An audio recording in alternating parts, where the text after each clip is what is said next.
ቤቴን ላሳያችሁ ጋይስ።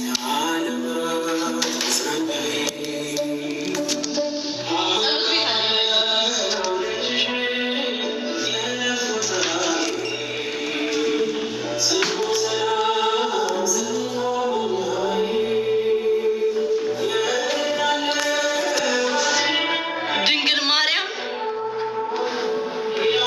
አንኳኩ ይከፈትላችኋል ይላል መልአኩ ገብርኤል፣ የኔ ጠባቂ፣ ሁሌም ጠባቂ እና ድንግል ማርያም ገብርኤል አያችሁ።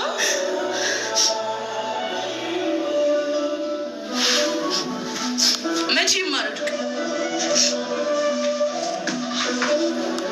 ሁሌ ጸልያለሁ። እዚህ የገባው የራሴ የጸሎት ክፍሌ ነው ይሄ።